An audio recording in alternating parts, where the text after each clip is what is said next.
Tayong lahat ay umuko, tayong lahat ay mag-pray. Ama namin Diyos po na makapangyarihan sa lahat, salamat po muli sa pagkakataong ito na kami po yung makapag-aral ng inyong pong salita. We pray na kayo magturo sa amin. Ipaunawa niyo sa amin, Ama, ang biblical repentance and saving faith. And I pray na kayo po, Panginoon, ang mangusap, Panginoon, sa amin, especially kung sa aming kaligitnaan ay meron pong hindi ligtas, kayo ang magbigay sa kanila ng kasiguraduhan ng kaligtasan. In Jesus' name we pray. Amen. Okay, so pinag-uusapan natin sa ating lesson ang biblical repentance and saving faith. Now, kapag sinabing biblical repentance, ito yung biblical na pagsisisi, ito yung pagbabago ng isipan patungo sa Diyos, pagbabago ng isipan patungkol sa kasalanan, pagbabago ng isipan sa maling paniniwala, maling relihiyon, at ito'y pagtungo sa Panginoon. AA? Be quiet.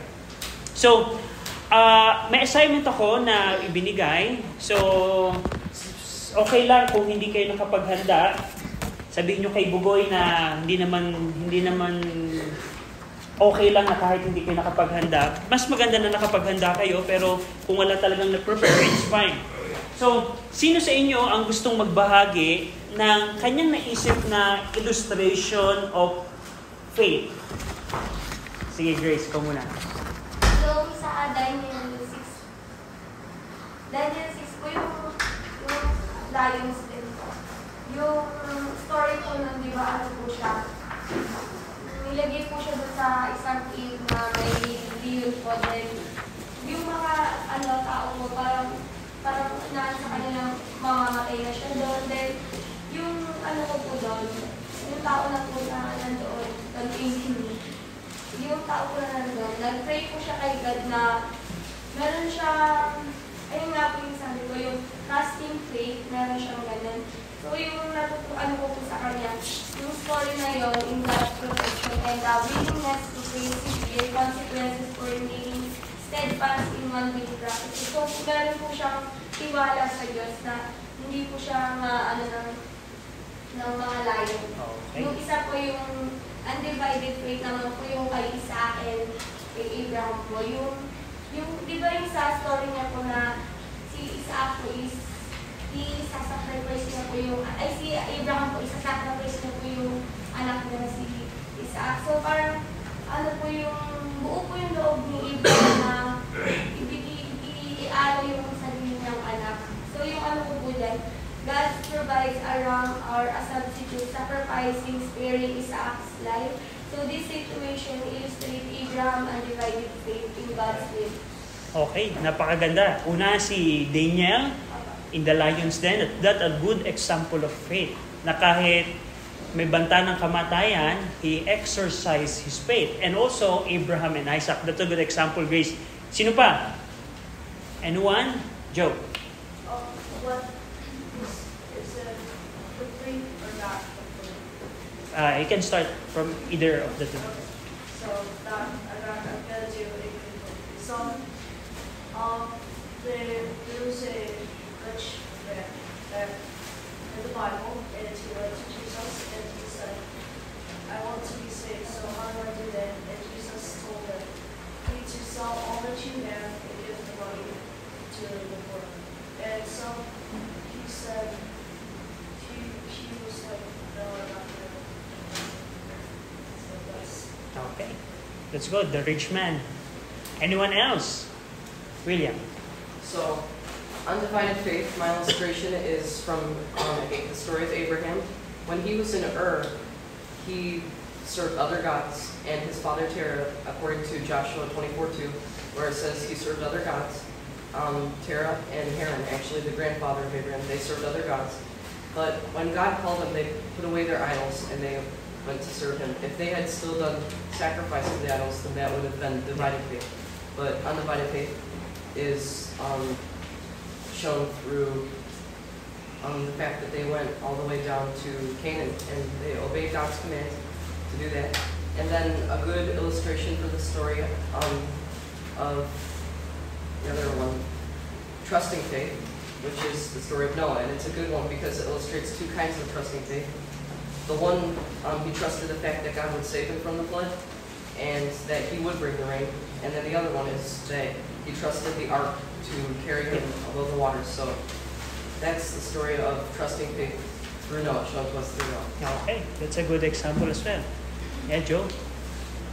Zacchaeus, we already talked about, but when Jesus told him what to do, he did it, and he even paid back more than what he did for the people that he did wrong, which is Okay, Zacchaeus, that's good. Meron pa ba? Cham, sige. Inano ko po ngayon yung illustration ngayon sa modern na nangyayari po. Yung sa trusting faith po, merong isang tao na dati palipat-lipat siya ng religion sa INC, kung saan-saan po siya napunta. Tapos napunta po siya dun sa may, si Christian music. Tapos, doon po yung niya, nakarinig siya ng sa iba pang church, which is nag-aalam po kasi siya, kasi naguguluhan siya. Tapos po, nakarinig siya ng preaching ng isang pastor na hindi pala tama yung sa may CCM na iba pala yung, may pagkakaiba sila na may mali dito. Tapos dito sa church na to. Nandun po yung trust na, na nalaman mo yung totoo, naniwala ka na dito po yung tama, tapos dito sa CCM ay may pagkakamali. Tapos dun po sa undivided faith, yung naniwala ka dun sa isang na sure ka na compared sa INC mga ganun po. Oh. Tapos yung may nabasa po ako sa Jude, Jude chapter 1 verse 22, and some have compassion, making a difference. Tapos meron din also may 1 Corinthians chapter 16 verse 16, that ye submit yourself unto such and to everyone that talketh with us and laboreth. Okay, that's a good example. Real life's example. Amen. Ikaw, Mikey, tumas ka na kamay, no? Sige. Sa trusting faith po ay minsan may bagay na dapat natin bitawan o pakawalan, pero gagawin natin na kasi naniniwala tayo sa Diyos at sa Kanyang salita. Yung example ko ay, mukhang gusto ka sa unbeliever pero alam mo mali yun, hindi mo ipapatuloy kasi maniniwala ka ang Panginoon ay mag-provide sa'yo ng tamang-tamang parang-araw. Sa undivided faith ko is, gagawin mo ang isang bagay kahit anong pa ang opinion ng iba, basta paninindigan mo ang iyong pananampalataya. Kasi example ko is, pagyayayin ka na kaibigan mo na mag-party or mag-inom, plus hindi ka pumayag dahil alam mo yung salita ng Diyos na bawal mag-inom at masama po yun. Okay, good. A real life example din. AA, pangalawa na, tahimik lang. Pangatlo, labas na. So, Aryan. Sa trusting faith po, yung example ko po yung kay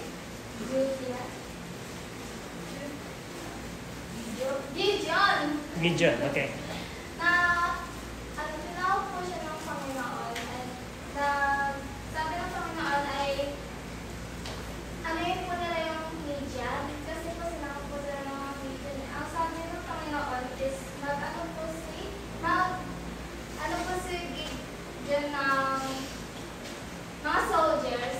Yung una pong nakuha ay 32,000. Ang sabi ng Panginoon is masyadong marami, bawasan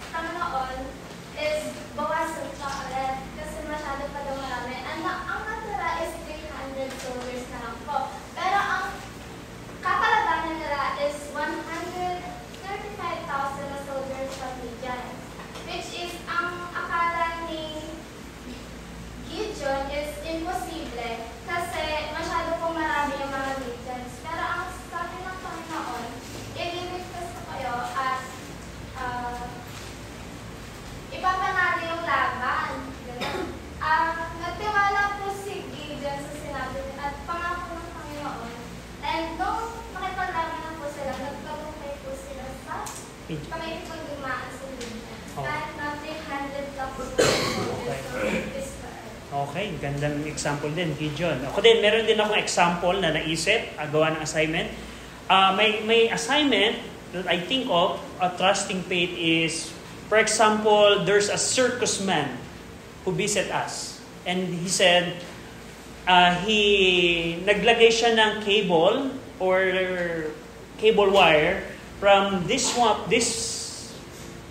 to this wall, and he set up ng many knives here, na kapag nagpatak siya sa cable, he will be dead. Okay, so for example, the circus man is able to pass on the first attempt. Sa unang attempt niya, nakalagpas siya. Then second attempt niya, di palakpakan tayo. Just imagine, he's unbelievable. Pangalawang attempt niya, pabalik, kinuha niya halimbawa ang table na ito, and nakalagpas uli siya. So palakpakan ulit tayo. Now, ang tanong, are you going to trust that person kung sinabi niya, sinong volunteer na sasampa on my back, sa aking likuran, at we're going to travel the cable wire at the same time? Who's going? So, that means we don't have trust on him. But if a person, halimbawa, si Bugoy, halimbawa, wala siya dito, pero siya yung gusto ko lagi example, nagsabi, sige, nagtitiwala ako. I trust him that he is able to carry me along the way. That is a trusting faith.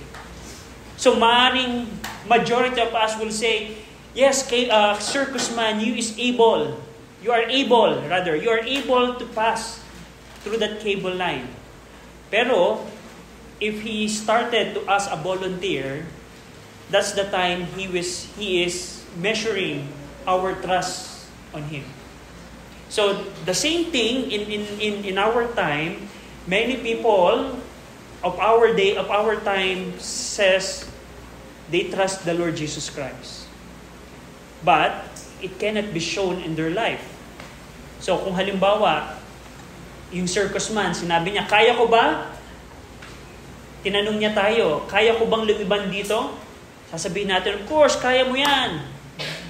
You're an expert circus person. Pero kung nag-start na siyang humingi ng volunteer, probably wala sa atin ang magbo-volunteer. What's the reason? Because of trust and faith. Pero kung may isang tao, isang bata na nagsabi, volunteer ako, that's faith. That's undivided and trusting faith. So, let's continue in our lesson. So, we're discussing saving faith. I appreciate pala yung mga examples na binigay nyo.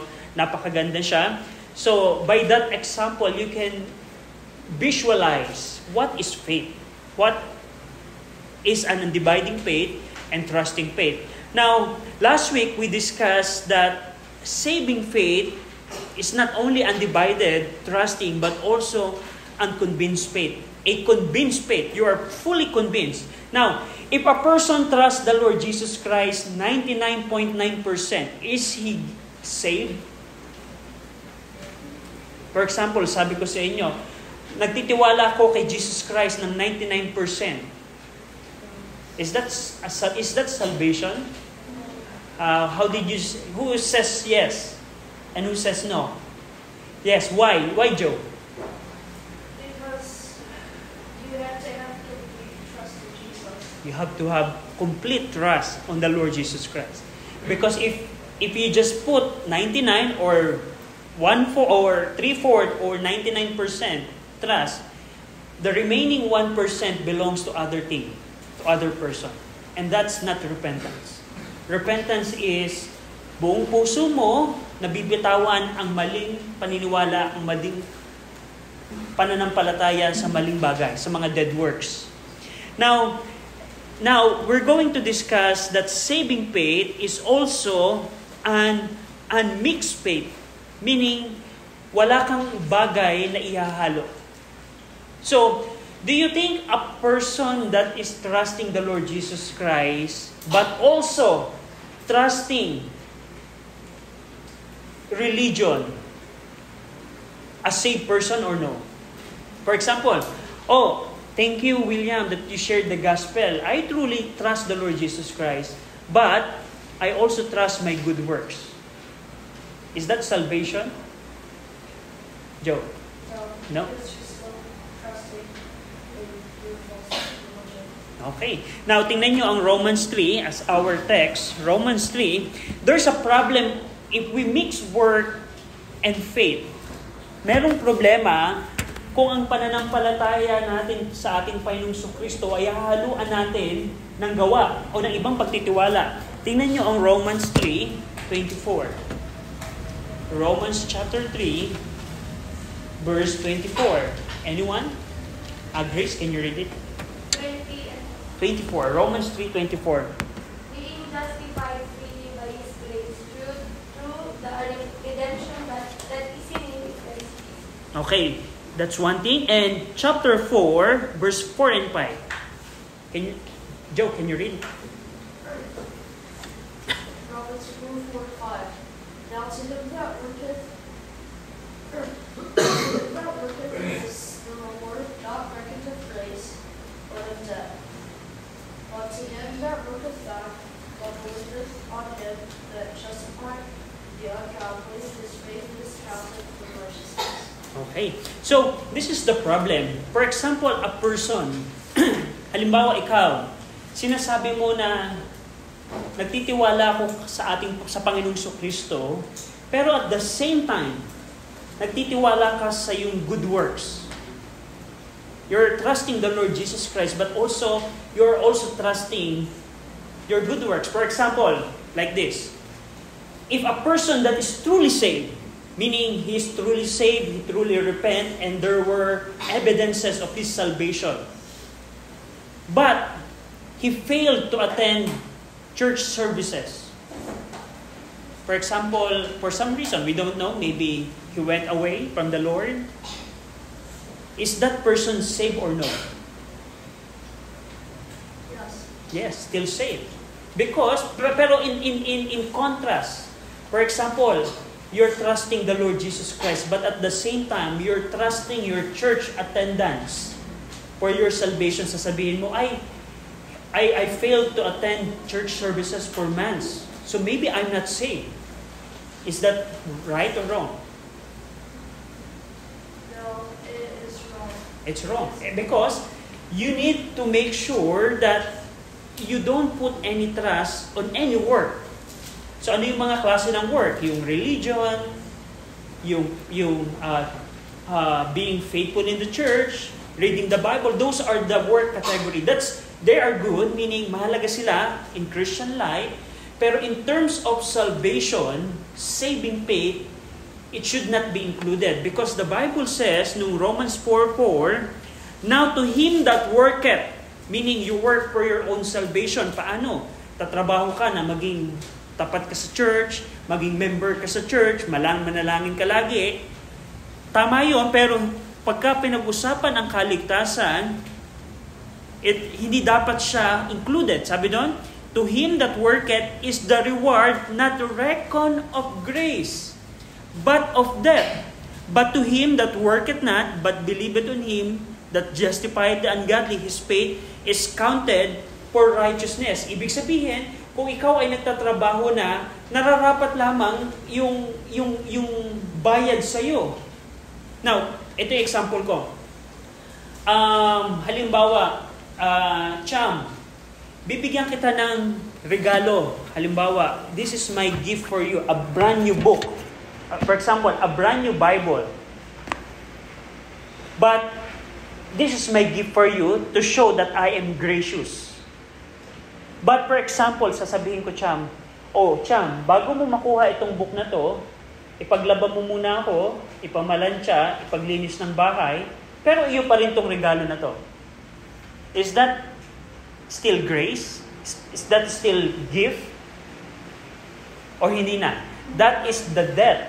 Yun na yung kabayaran. Pero, in terms of salvation, ganun ba ang salvation natin? Meaning, kailangan ba nating pagtrabahuhan?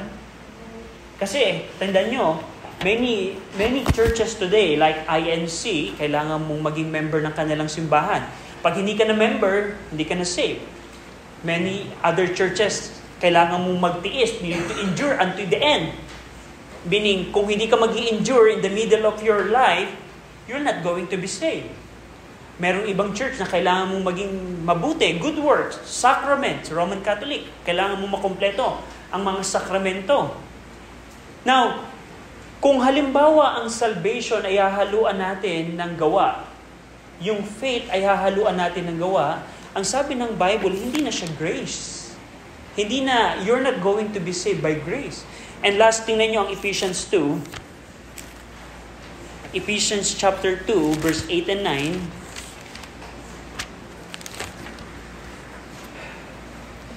9. Anyone? Joe, can you read it?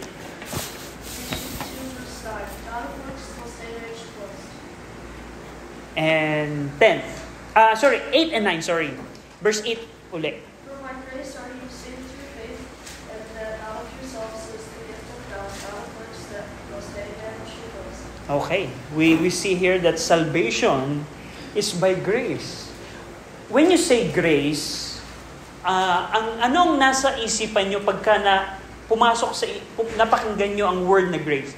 What comes to your mind when you heard the word grace? Yes. Blessing or biyaya? Or what else?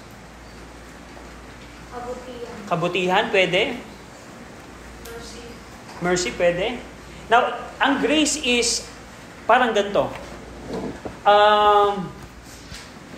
Cham, halimbawa, si Cham,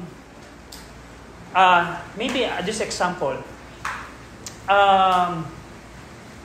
yung grace is the unmerited favor na hindi mo hiningi ang isang bagay, you didn't ask for that thing, but it was freely given to you by someone. Halimbawa, si Cham, hindi niya hiningi sa akin tong book na to. Gustong-gusto niya. Halimbawa, yung book na to. Pero it was freely given to her. That is grace. And in terms of salvation, we see in the scripture, Romans chapter 4, Romans chapter 3, and Ephesians 2, we see that salvation is by grace. Meaning, no one asks for salvation. In fact, tingnan yung Romans 3, alam niyo ba ang kalalagayan ng lahat ng tao, including us? Romans chapter 3, verse number 10. Romans 3, verse 10 hanggang 12. Anyone? William, can you read? As it is written, there is none righteous, no, not one. There is none that understandeth, there is none that seeketh after God. They are all gone out of the way. They are together become unprofitable. There is none that doeth good, no, not one. And that our status of every born person in this world. No one seeketh God. No one is asking for salvation. That's the reality. No one understandeth. No one seeketh after God. But because God is gracious, He freely gives salvation to everyone that would repent and believe on the Lord Jesus Christ.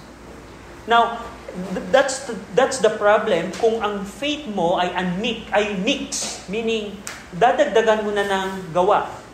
Kasi kung halimbawa, yung book na gusto ni Cham ay pinagtrabahuhan niya na. She worked for that book.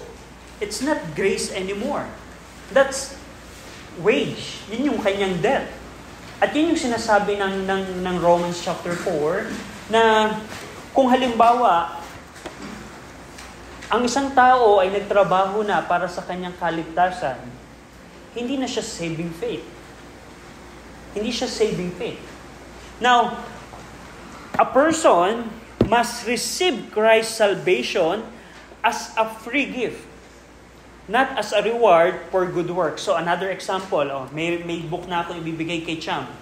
Dahil hindi niya to hiningi sa akin, pero kusa akong binigay sa kanya, meaning, I am gracious. I am gracious, and this is grace na ibinibigay ko, unmerited favor. Pero halimbawa, sabi ni Cham, Brother RJ, hindi ko matatanggap yan, pagtatrabahuhan ko yan. Do you think does Cham accepting the gift as a pre-gift? No. And in that example, if a person receives salvation by doing works, that's not pre-gift anymore. Hindi na siya regalo, hindi na siya gracious.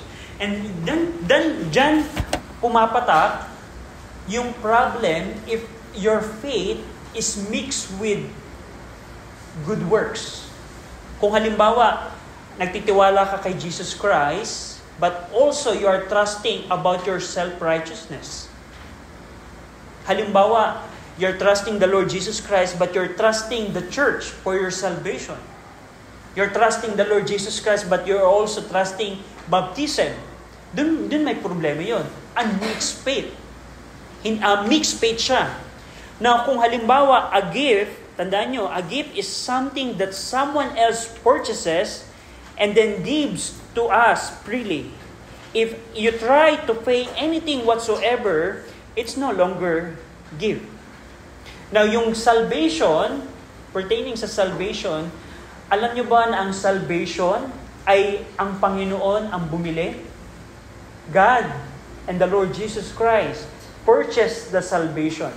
Do you know what the price of our salvation? Alam nyo ba yung presyo ng kaligtasan ibinibigay ng Diyos sa tao? Anyone? William? Jesus' blood. According kay Peter, the precious blood of Christ is the price that was given for salvation. Meaning, halimbawa, to make it, in order to illustrate it, another example, halimbawa, merong yung book na gusto ni Cham, pero hindi niya hinihingi sa akin to, kusa kong ibinibigay, binili ko ito kapalit ng aking sariling anak. Halimbawa, anak ko si AA. Nagbebenta si William. Si William nagbebenta ng book na to. Sabi ni Cham, kailangan ko yung book na yon. Pero yung presyo ni William, the price of the book is the blood of my son, AA. And ang ginawa ko, binigay ko yung aking anak, halimbawa si AA, nakuha ko ngayon ng book. And then, I freely give it to Cham. Do you know that illustration is the illustration of what God the Father did for our salvation? The salvation is it's free, but it's not cheap. Libre siya, pero hindi siya mura. Kasi ang kaligtasang ibinibigay ng Diyos ay nagkakahalaga ng dugo ng kanyang bugtong nanak. And that's very important. Na kung halimbawa, tatanggapin mo ang ibinibigay na regalo ng Diyos, pero hindi mo lamang siya pagtitiwalaan, magtitiwala ka din na maggawa ka, magtrabaho ka, hindi yun saving faith. Ang saving faith is parang si Cham, nagtitiwala siya na tatanggapin niya to ng buong puso, 100% yung book na regalo sa kanya. At yun ang saving faith. Now, ang question, you as a Christian, are you enjoying God's free salvation in Jesus Christ today?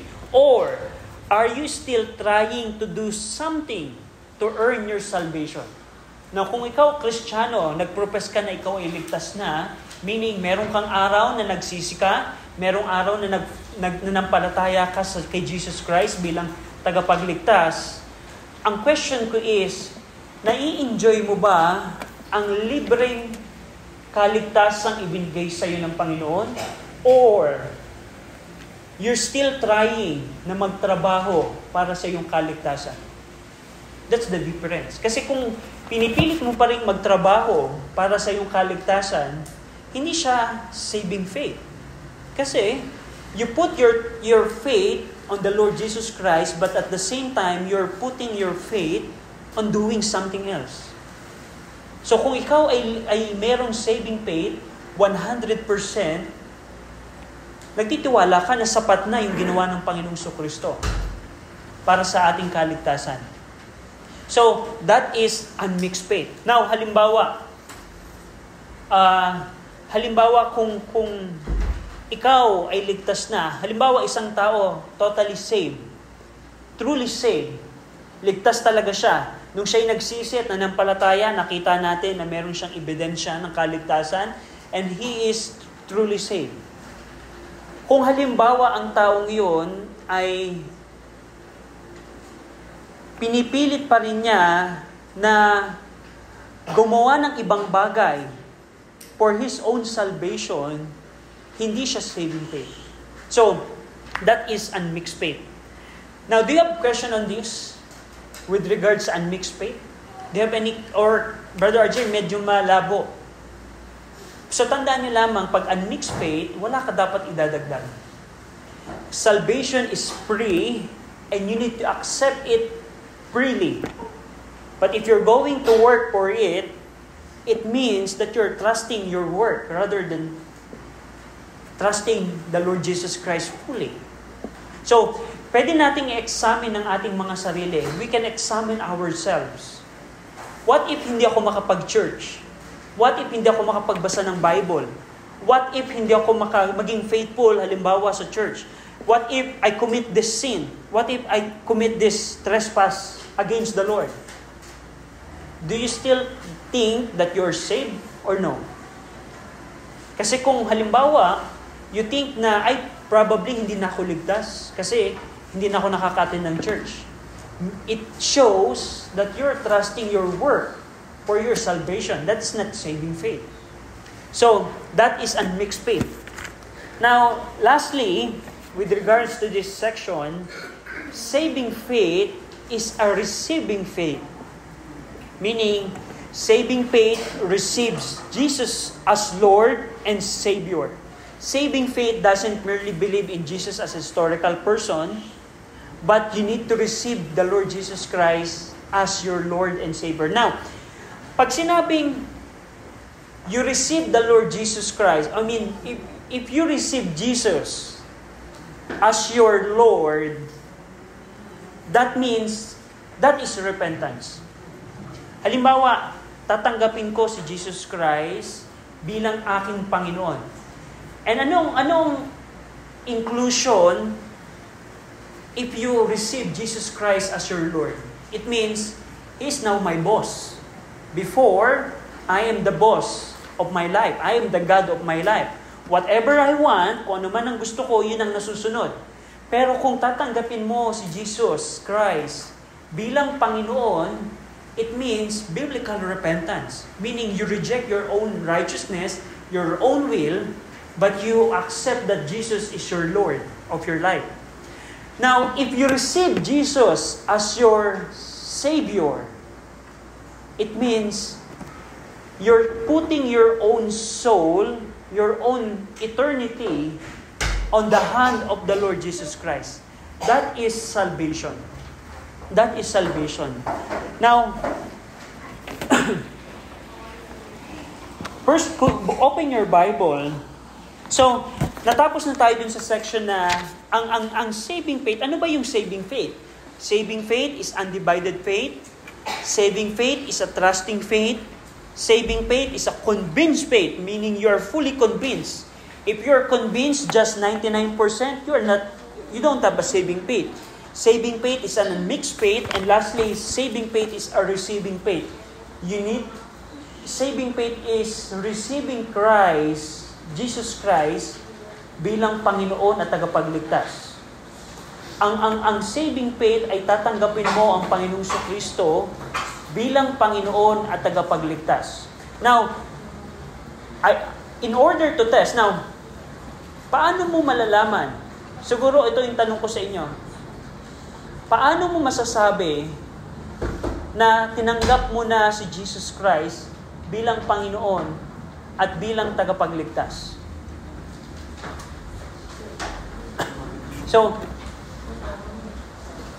paano mo masasabi ngayon, halimbawa, you say that you are saved now.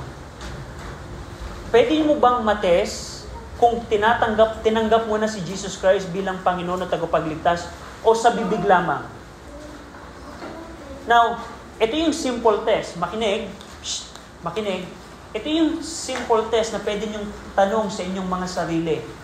In order to examine if you truly receive Jesus Christ as your Lord and Savior, una, who is deciding your life today? Who is the boss of your life? Sino ngayon ang nasusunod sa buhay mo? Halimbawa, searching for doing entertainment. Kung meron kang entertainment right now, yun ba ikagustuhan ng Panginoong Jesucristo? Halimbawa, nanonood ka ng mga immoral movies as your entertainment. Ang tanong, gusto ba yan ng Panginoon mo? Kasi kung ikaw pa rin ang nasusunod in terms of entertainment, makinig. Kung ikaw pa rin ang susunod sa iyong buhay in terms of entertainment, in terms of searching for life partner, in search for your career, and any other thing in your life, maybe you didn't accept Jesus Christ as your Lord. Pero kung halimbawa, in every decision of your life, you're examining the Bible, you're praying for it, Panginoon, kalooban mo ba na bilhin ko yung bagay na to? Panginoon, kalooban mo ba yung kaibigan kong ito ay manatili kong kaibigan? Panginoon, kalooban mo ba na itong course ko sa college ang aking i-enroll? Panginoon, kalooban mo ba na itong aking maging lifetime partner?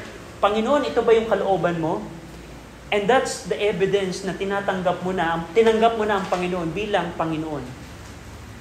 So, that is a receiving faith. Now, open your Bible. I want to end in this part in 1 Corinthians 15. 1 Corinthians chapter 15, verse 3 and 4. 1 Corinthians chapter 15, verse 3 and 4. Sino nakakita? William, can you read it? For I delivered unto you, first of all, that which I also received, how that Christ died for our sins according to the Scriptures, and that he was buried, and that he rose again the third day according to the Scriptures. Okay, now, ang question ngayon, we understand the definition of saving faith. Now, what is the object ngayon ng saving faith? Kung ikaw ay magkakaroon ng pananampalatayang nakapagliligtas, saan mo ito ilalagak? Halimbawa, if a person, trusts that Jesus died on the cross, does it mean salvation? Halimbawa, sino sa inyo naniniwala? So this is my question. We have a question. Naniniwala ba kayo na si Jesus Christ ay namatay sa krus? Sino? Taas. Naniniwala kayo? Bakit ka naniniwala? Ikaw at? Oo, ganda yun. So, probably most of us believe that Jesus died on the cross. But, sino naniniwala na si Jesus Christ ay nagpapagaling? That Jesus performed healing miracles? Sino naniniwala na si Jesus ay merong capability? He has capability to heal our diseases. Ako, naniniwala ako. Pero does it mean salvation? Halimbawa, sino naniniwala na si Jesus Christ ay maghahari in the future? Meaning, He will be the King in the future. Because according sa Bible, He will come and reign in Jerusalem. Ako, naniniwala ako doon. Pero does it mean salvation? Sinong naniniwala na si Jesus Christ ang pinuno ng church? Lahat tayo siguro naniniwala. Pero does it mean salvation? No. So, ang question right now, where should I put my faith? Should I put it on the reality that Jesus can heal? On the reality that Jesus is King? The reality na si Jesus Christ ang head ng church? Doon ko ba ilalagak ang aking pananampalataya? And here, in 1 Corinthians chapter 15, this is the object dapat ng ating pananampalataya. Ano ang sasampalatayaan natin? Kasi kung mananampalataya ka kay Jesus Christ bilang hari, kung mananampalataya ka kay Jesus Christ bilang pinuno ng simbahan, mananampalataya ka kay Jesus Christ bilang manggagamot, hindi yun kaligtasan. That's not saving faith. Ang kaligtasan, ang saving faith is believing the gospel. Now, what is the gospel? In 1 Corinthians chapter 15, "For I delivered unto you first of all, which I also received, how that Christ died for our sins according to the Scriptures, and that He was buried, and that He rose again the third day according to the Scripture." Ito yung object ng pananampalataya.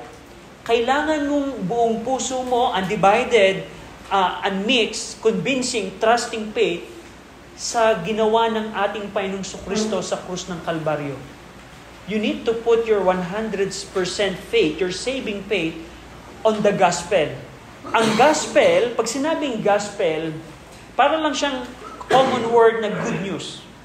Ang synonym ng gospel ay good news. Meaning mabuting balita. Ano yung mabuting balita? Na si Jesus, na si Kristo, ay namatay para sa ating mga kasalanan. Now, ang tanong, do you trust that? Do you trust na si Jesus Christ ay namatay para sa ating mga kasalanan? Now, sino sa inyo ang, of course, this is awkward question. Ano ang huling niyong kasalanan ginawa? Probably ako, nag-isip ako ng masama. Pero hindi ko nasasabihin kung anong masama yung naisip ko. So, I commit sin on that reason. Ang follow-up question ko, before that, can you think on yourself your most recent sin that you commit? Don't tell it, but just think about it. So, isipin nyo yung pinakahuli yung naaalala yung nagawang kasalanan. Probably, hindi ka sumunod sa magulang mo, maaaring nandaya ka sa exam, maaaring nagnakaw ka. Just think about it. So, do you have it on your mind? Now, ang question ko right now, do you trust that Jesus died for that recent sin that you commit? Meaning, you fully convinced na kaya napako si Jesus Christ sa krus dahil sa aking maling pag-iisip kanina sa maling bagay. So that makes the difference. Kasi kung ang tao, hindi niya pagtitiwalaan na si Jesus Christ ay namatay para sa kanyang mga kasalanan, it's not saving faith. Remember last week, the word Jesus died, the phrase Jesus died is just a historical fact. Jesus died for sin is just a theological truth, meaning katotohanan siya. Pero yung Jesus died for my sin is a life-changing faith. That is a saving faith. Now, ang gospel, tandaan nyo, kailangan yung pagtiwalaan na yung mga kasalanan natin, lahat ng ating kasalanang nagawa at gagawin pa sa hinaharap, ay binayaran na ni Jesus Christ. At paano niya binayaran to? Meaning, meron ba siyang pera na ipinambayad? Ang kanyang pinambayad ay yung kanyang pagkamatay sa krus. On how He died for our sin is how He paid for salvation. So, kailangan mong pagtiwalaan yan. Now, ang tanong, nagtitiwala ka ba on that basis? Or parang yung katotohanan na si Jesus Christ ay namatay para sa ating mga kasalanan dahil lagi mo na siyang napapakinggan, dahil lagi na siyang napapangaral sa church, is parang common lamang siya, na parang a little thing for you? Or do you see the reality of that event in your life?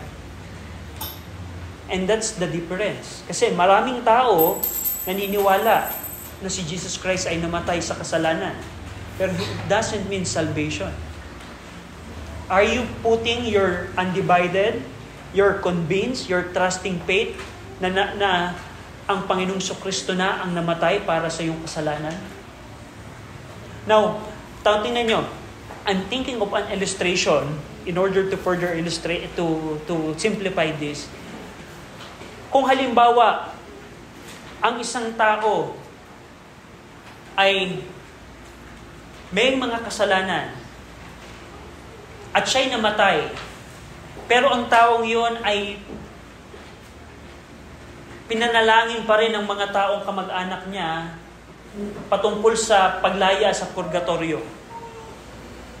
Meaning, ang isang taong namatay, especially Roman Catholic, namatay siya. Ang belief ng Roman Catholic, pag ang isang tao ay namatay, the person goes to the purgatory.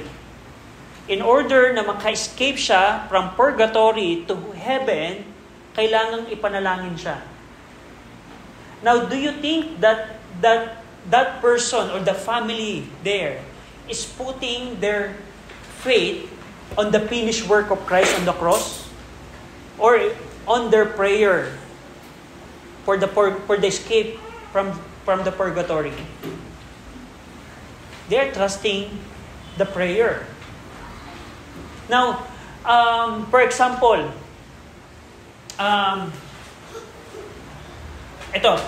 this is the thing. Tandaan nyo, ang Panginoon natin, He is a holy and just God. Meaning, makatarungan at banal na Diyos ang ating Panginoon. And all of us are sinners, meaning we are all unrighteous. Halimbawa, parang ganito. Halimbawa, I am a governor. Ako, sinong mayor ng Taguig?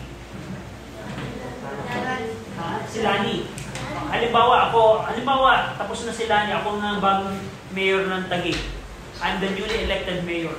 Tapos kayo halimbawa, for example lang,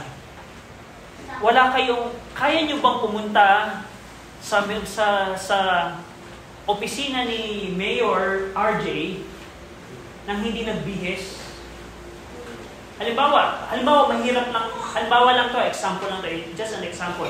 Mahirap kayo, wala kayong pambili ng sinelas, tapos napakarumi nyo. Example lang, napakarumi nyo. Can you go to the office of the mayor nang walang sinelas, na puro grasa ang mukha nyo, hindi kayo naliligo? Do you think tatanggapin kayo ni Mayor Lani or Mayor RJ? Hindi. Bakit? Kasi napakarumi nyo. Now, let's put it this way. Alam nyo ba, lahat ng tao sa mundo ito ay marumi, filthy, before the Holy God? We are all filthy. At ang Diyos na nasa trono ng kalangitan, siya ay banal, siya ay makatuwiran, para siyang si Mayor Lani na nasa loob ng magandang opisina. Sa tingin nyo, kaya ba natin pumunta sa opisina niya? Hindi. Pero kung halimbawa, nagtitiwala ka na Jesus died for our sin, it means na, makinig na, ang practical application na pagtitiwala mo sa Ebanghelyo is na kahit tayo, taong grasa, kung ikaw ay papasok sa opisina ng mayor, alam mo na tatanggapin ka kasi ang nakikita na ng mayor ay hindi ikaw, kundi si Jesus Christ. Now, let's put it this way. Kung ikaw bilang makasalanan, ang sabi ng Bible, we are all unrighteous. Before God, we are all sinners. Para tayong taong grasa sa harapan ng Diyos. Pero kung ikaw ay maglalagak ng pagtitiwala sa Ebanghelyo, na binayaran na ni Jesus Christ ang iyong kasalanan sa krus, buong puso mo, kahit taong grasa ka, napapasok sa magandang opisina ng mayor, labas na.